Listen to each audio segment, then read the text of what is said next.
Her name was Maya, and she had been streaming for 7 hours straight. The chat had slowed to a crawl, just a few loyal viewers lingering in the late hours. She was playing an old horror game, the kind with pixelated ghosts and jump scares that felt almost nostalgic. Then, at exactly 3:47 a.m., her screen flickered. Not the game, but the entire broadcast. The chat froze. Her webcam image stuttered. And then, a new window opened on her desktop. It was a video feed, but not from her camera. It showed a hallway, dark and narrow, with a single door at the end. The door was her front door. She lived alone. Her heart hammered as she watched the handle slowly turn. She tried to end the stream, but the mouse cursor wouldn't move. The door in the feed swung open, revealing only blackness. Her own voice, a whisper from her speakers, said, "Don't look behind you." Maya's breath caught in her throat. The whisper had come from her own headphones, but her mouth was closed. The shadow on the screen moved, a shape detaching from the darkness of the hallway feed. It grew, filling her monitor, until the entire screen was black. Then, the stream resumed. Her face was back on camera, but she wasn't smiling. The expression was wrong, a frozen mask of fear. The chat came back to life, messages flooding in. They were all the same. "Who is that behind you?" Maya's hand flew to her mouth, stifling a scream. She didn't want to turn around. She didn't want to see what the viewers saw. The laptop battery icon blinked red, then vanished. The screen went dark. The only light left was the faint glow of the power strip. In that silence, she heard breathing, slow and wet, inches from her ear. The stream was still running, but the camera was now showing an empty chair. Maya scrambled backward, knocking over her chair. The laptop screen remained dark, but the webcam light was still on, a tiny red eye watching her. She grabbed her phone from the nightstand, fingers trembling as she tried to dial 911. The call wouldn't connect. The screen showed no signal, just a looping message, "Stream continues. Your viewers are waiting." She threw the phone across the room. It hit the wall and shattered. The silence that followed was worse than any sound. Then, the laptop came back to life. The stream was still live. The chat was scrolling so fast she couldn't read it, but the same word kept repeating in bold red, "Run." Her reflection appeared on the screen, but it wasn't her. It was a version of her, mouth stretched into a grin that split her cheeks. It raised a hand and pointed at the door. The door to her bedroom. The one that was now slowly creaking open. The door opened just enough for a sliver of darkness to spill into the room. Maya pressed herself against the far wall, her legs useless. The hand on the door was pale, almost translucent, with fingers that bent at angles that should have been impossible. It wasn't human. It wasn't a prank. The laptop screen flickered again, and the stream showed a new angle. It was a camera in the hallway, pointed at her bedroom door. She saw herself, cowering against the wall. And she saw the thing in the doorway, its shape too tall, its head brushing the ceiling. The chat went silent. One final message appeared, typed by an account with her own name, Maya. "You forgot to end the stream." The hand on the door retracted. The door slammed shut. The laptop screen went black, and the webcam light died. The room was plunged into complete darkness. She heard the front door open downstairs. Then footsteps, climbing the stairs. Maya couldn't breathe. The footsteps stopped outside her door. She waited for the crash, for the door to splinter. But nothing came. Instead, the laptop screen glowed to life one final time. The stream was over. The chat was gone. But a single video file was downloading to her desktop. It completed in seconds. She didn't want to open it, but her hand moved on its own, clicking the file. It was a recording of her stream, from the beginning. She watched herself laugh, play the game, talk to the chat. Then, at 3:47 a.m., the screen froze. The video continued, but the image changed. It showed her bedroom, from a camera she didn't own. She saw herself, asleep in her chair. And behind her, the closet door was open. Something was standing inside. Watching. Waiting. The video ended. The laptop died. And in the reflection of the dark screen, Maya saw the closet door in her room slowly swing open. She didn't scream. She just stared, because the thing inside was smiling. And it had her face. The file was named Maya. She didn't click it. She didn't have to. The thumbnail was her face, eyes wide, mouth open in a scream she didn't remember making. Her phone buzzed against the floor. A text from an unknown number. You watched me. Now I watch you. The footsteps outside her door began again, slow and deliberate, each one a heartbeat. The video played on its own. Maya saw herself sleeping, peaceful, unaware. Then the hand entered the frame. Pale. Long fingers. It hovered over her throat, trembling, as if savoring the moment. The timestamp on the video read 3:17 a.m. Last night. She had been asleep when it came. When it touched her. When it decided not to take her yet. She ran. Out of the room, down the hall, past the stairs. The front door was locked. The key was gone. The hand on the doorframe at the end of the hall was unmistakable. It curled around the wood, knuckles white, nails black. A voice, soft and broken, whispered her name. Not from the figure. From her own phone. The call had connected. On the screen, her own face stared back. But it wasn't her. The reflection smiled, slow and wrong. Behind her reflection, a room she didn't recognize. Dark. Wet walls. A single chair. The reflection raised a hand and pressed it against the camera, as if trying to reach through. Maya dropped the phone. It landed face up. The reflection was gone. Now it showed her bedroom. Empty. Waiting. The kitchen lights buzzed and died. The refrigerator door swung open, spilling cold light across the floor. Inside, nothing but empty shelves. Then the shape moved. It unfolded from the bottom shelf, limbs too long, head too large. It crawled out, fingers scraping tile, and stood. It was her height. Her hair. Her face. But the eyes were black pools. It opened its mouth, and her own voice said, "You shouldn't have watched." She pressed her back against the counter, the cold edge digging into her spine. The shape rose, joint by joint, until it towered over her. Its head tilted, as if listening to something far away. Then it spoke, not with a mouth, but inside her skull.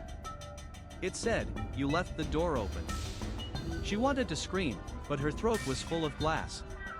The refrigerator light flickered, and for a moment she saw its face. Her mother's face. Young. Smiling. Then it was gone. She didn't remember leaving the kitchen. But now she stood in the hallway, her feet cold on the wood. The door at the end was open just enough to see a sliver of blue light. Her phone was dead. The house was silent. She walked forward, each step a decision. The floorboards creaked under her weight. When she reached the door, she pushed it open with one finger. Inside, the room was empty. But the blue light came from a mirror on the wall. In it, she saw herself. But she was wearing a different dress. And behind her, the shape stood. She turned. The hallway was empty. But the shadow on the wall moved against the light. It stretched, reaching for her. She ran. Not toward the front door, but deeper into the house. The stairs were ahead. She took them two at a time. Behind her, the sound of wet footsteps, slow and deliberate. At the top, she slammed the door to her bedroom and locked it. She backed away, her breath ragged. Then she saw the closet door was open. Inside, something breathed.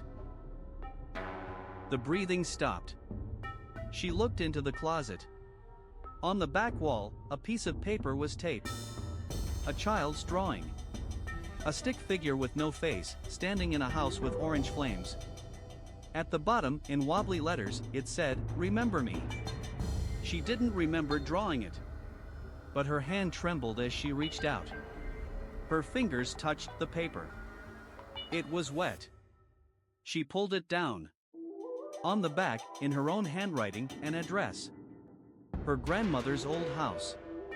The one that burned down when she was 7. She dropped the paper. The mirror on her dresser caught her eye. She looked into it. Her reflection was older. Gray hair. Hollow eyes. And behind her, rows of empty chairs. A room she didn't recognize. The reflection raised a hand and pressed it against the glass. She felt the cold on her own palm. The reflection opened its mouth. No sound came out. But she understood. It said, "Don't go to the house." But the address was already burning in her mind. She knew she had to go. She had to remember. She pressed her hand against the glass. The reflection did the same. But the touch was cold. She pulled away, but her reflection didn't. It stayed there, hand against the mirror, mouth opening and closing like a fish gasping for air. The chairs behind it creaked. One by one, they began to fill with people. All of them had no faces. Just smooth skin where eyes and mouths should be. They turned their heads toward her. She wanted to scream, but no sound came out. The room and the mirror changed. The walls caught fire. Orange flames licked at the ceiling. The faceless people didn't move. They just sat there, burning.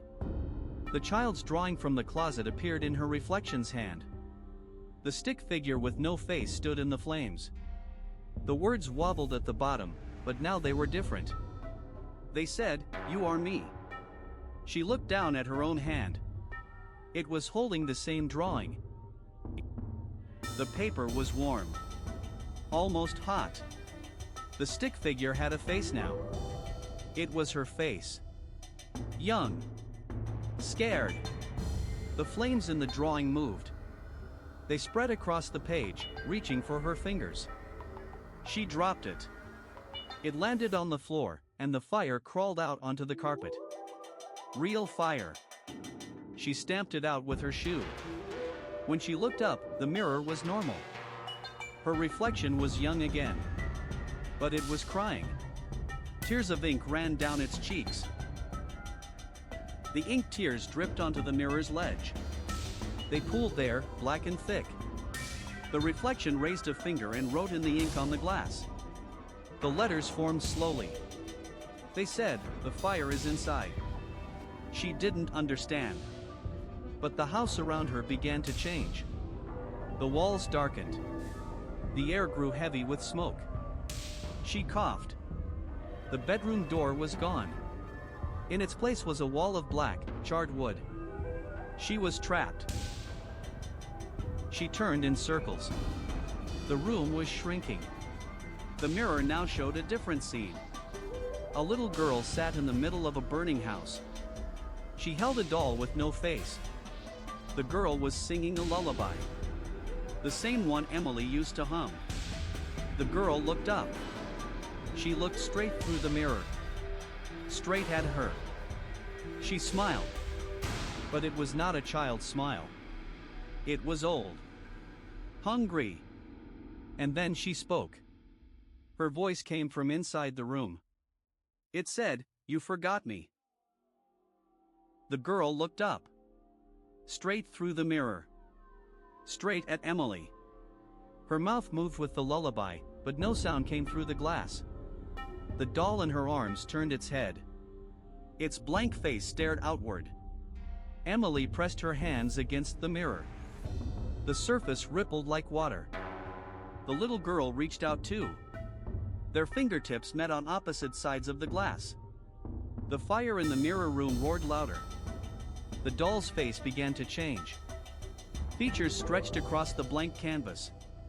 It was becoming Emily's face. The doll's eyes opened. They were Emily's eyes. Dark. Hollow. The little girl smiled and hugged the doll tighter. The flames licked at her dress. She did not scream. She just hummed. Emily pulled her hand back. The glass stuck to her skin. It stretched like hot taffy. She yanked harder. The mirror cracked. A thin line split from top to bottom. The little girl's smile vanished. She looked angry now. The crack grew wider. Black smoke poured through it. It smelled of burnt photographs and old regrets. The smoke wrapped around Emily's wrist. It was cold. Colder than ice. It pulled her toward the crack. The little girl on the other side grabbed the doll's hand. The doll raised its arm and pointed at Emily. The smoke tightened. Emily dug her heels into the floor.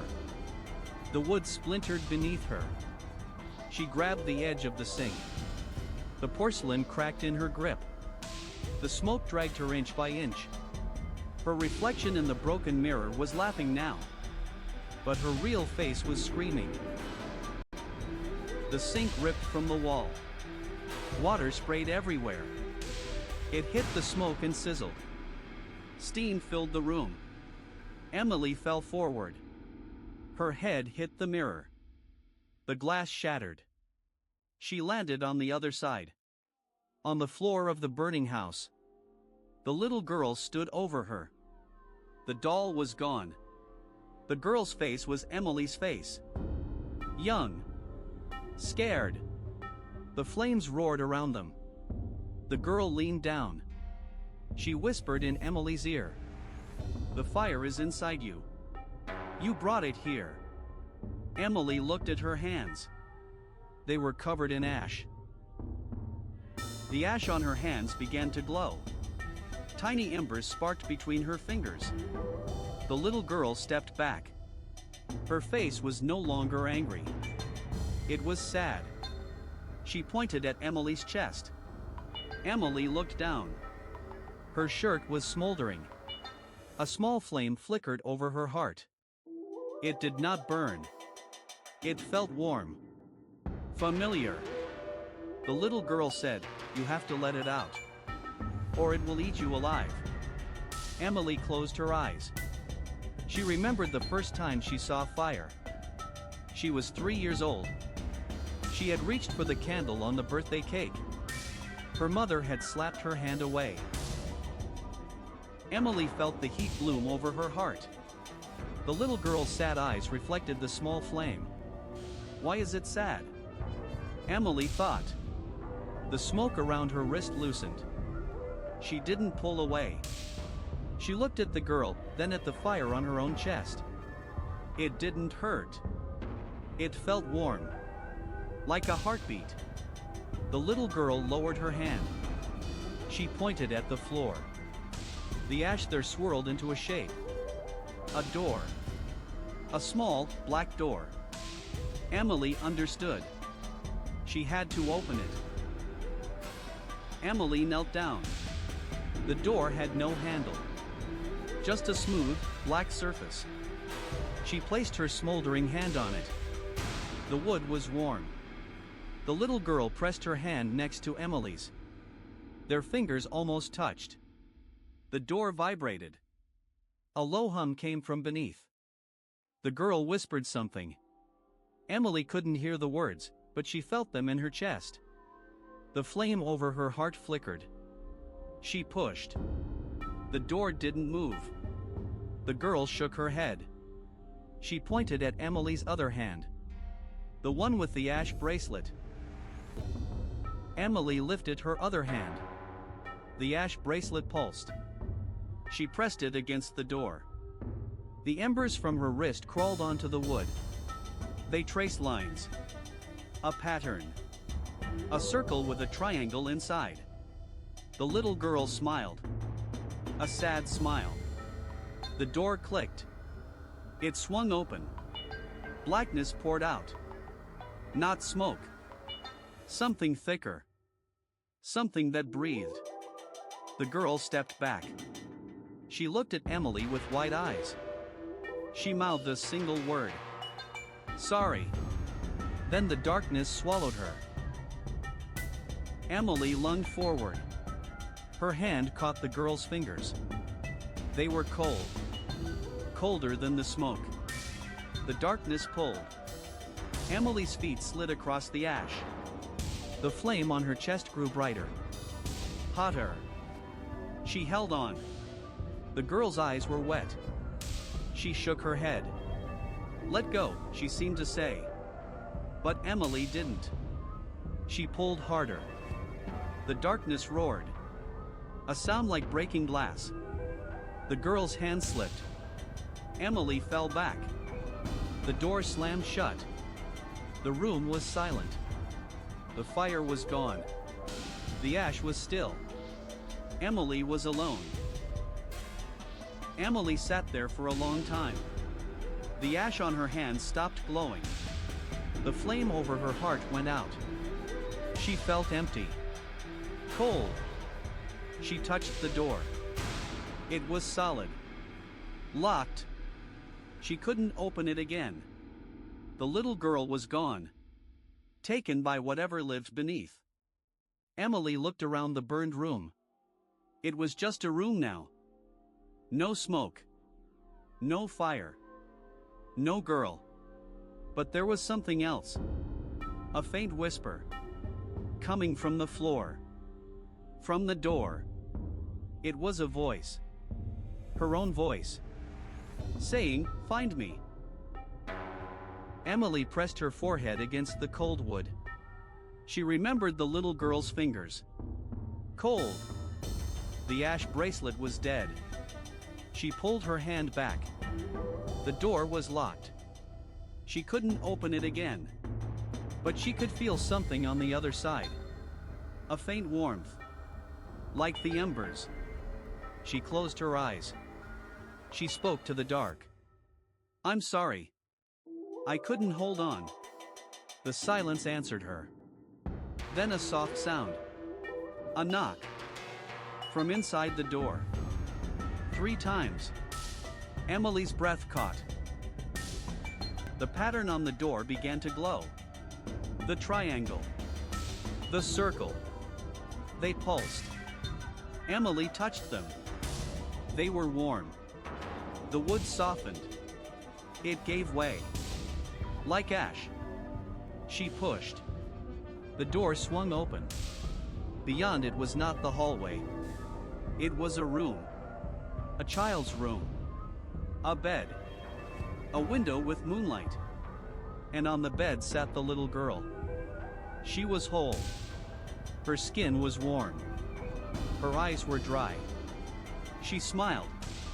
A real smile. Emily stepped inside. The door closed behind her.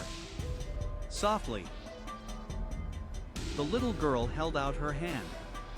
In her palm was a small wooden box, carved with the same pattern. The circle and triangle. She opened it. Inside was a single ember. It glowed. Warm. Alive. She said, "This is for you." Emily took it. The ember settled into her chest, where the flame had gone out. It reignited. Soft. Steady. The girl said, "You carried me here. Now carry this. Remember me." Emily nodded. She understood. Emily looked out the window. The sun was rising. Orange and gold. The room was empty now. The bed was made. The little girl was gone. But the box was in Emily's hands. The ember inside her chest beat like a second heart. She opened the door. It led back to the hallway. The ash was gone. The walls were clean. She walked forward. The building was empty. Quiet. She stepped outside. The air was fresh. She breathed it in. Deep. She was not the same. Emily walked down the street. The city was waking up. Birds. Cars. People. Normal. She looked at the box. The pattern was faint now. Almost gone. She tucked it into her pocket. She touched her chest. The ember was still there. Warm. Steady. She didn't know what it meant. Not yet. But she knew one thing. The little girl was free. And she had been chosen to carry the light. She smiled. A sad smile. But also a hopeful one. She kept walking. Into the morning.